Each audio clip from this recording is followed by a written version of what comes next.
Hi guys, and welcome once again to Curated Logic, where we try and up your brain game. We are back with another puzzle game review, and this week we are taking a look at The Pedestrian. Even containing elements similar to those within other puzzle games I have played recently, The Pedestrian by Skookum Arts is a game that feels new and fresh. There is a uniqueness to play that I could not help but admire, and I am very pleased to have played the game.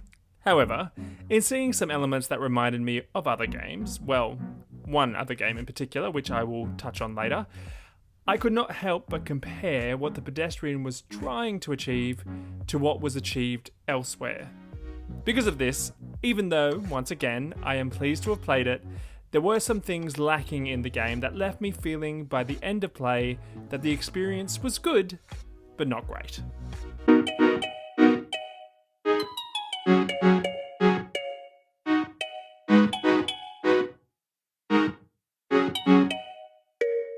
In The Pedestrian, you are a stickman who travels mostly through signs throughout a city, on which are puzzles that must be solved in order to progress through to the next stages.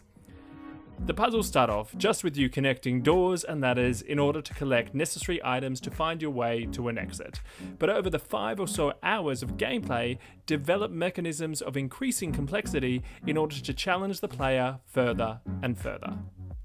At the beginning of the game, I was concerned that the gameplay would become monotonous, and to be honest, it kind of did. Even with the increasing difficulty, the only times I felt challenged by a puzzle was when a particular action that your stickman needed to complete, or a puzzle piece itself could do, had not been explained fully, and I had to do some trial and error to figure out how that particular element worked.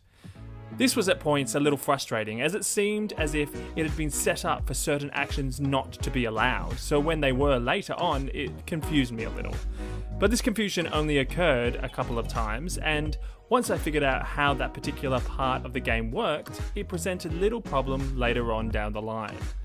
This is not to say the game did not test my brain, but kind of in the same way a Year 8 maths test might do, where you spend a little time trying to recall how to do a particular problem, but once you do, there is little standing in the way of you and the answer. The only level that I felt truly challenged by for a long time was the final stage, when it contains a combination of you as a stickman and you in the real world.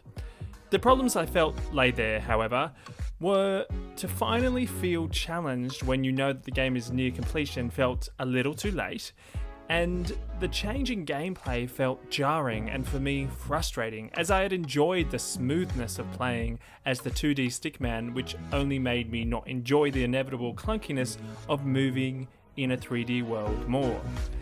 That being said, this was only a small portion of the game, and I have more fond memories of the ease of controls, visual explanation of what has been attempted, and fluidity of gameplay, so it didn't affect my overall opinion drastically.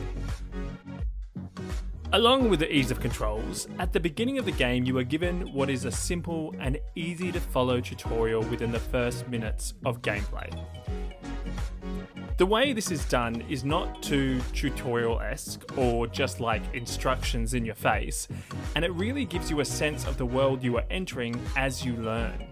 These first moments also set you up for what are some truly dynamic graphics. Even though I found fault with some elements of the game, the aesthetics is not one of those elements. The illustrations set the scenes beautifully and really transport you into the game wonderfully. There were times I would stop as the stickman travelled just to look at the scenery, it was that enthralling. Also, the music itself is incredibly cinematic and a real delight to listen to.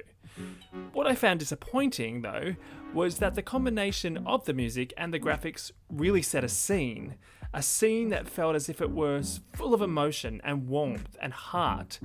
But then, this setting of an emotion cannot be really achieved unless the emotion that is trying to be evoked is actually within the game itself, without the music and without the scenery. There has to be something within the story for emotion within the music and graphics to latch onto in order to have a genuine effect on the player, and the story, for lack of a better term, did not contain that element. This made the music especially feel out of place and only reminded me of the lack of emotional investment I was having in the game. This is where the comparison to another game I alluded to in the introduction comes into play. Last year I played Gorogoa. Like The Pedestrian, the gameplay felt new and fresh, but shares some similar elements. The moving around of images, sometimes on top of one another, in order to solve a puzzle. And although the graphics of Gorogoa are simpler, the combination of these and the music set an emotional scene akin to that set in The Pedestrian. But, as the review I have linked in the description below of Gorogoa says, the emotion within the story is what makes this game amazing.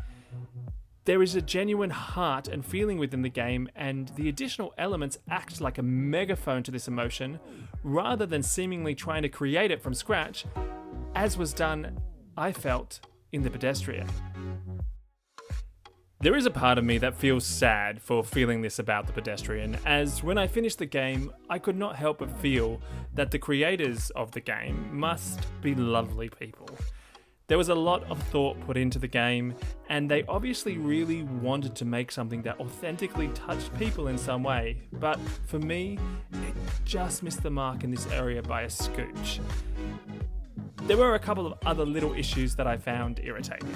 That a block could block a laser, but you could walk right through it, leading to some untimely laser deaths, and that the achievements you earn are all based on how much of the game you complete.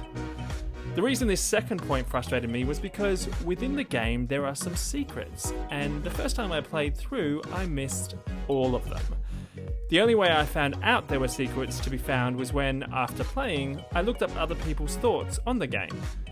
It would have been nice if some of the achievements pointed to these secrets so I could know right away that I had not completed what I consider to be the entire game, and then go back and complete it. Not only would this add more for the player, but this would be good for the game itself, as I can imagine there would be many people who would also miss these secrets and never look up anything to do with the game after finishing, so never go back.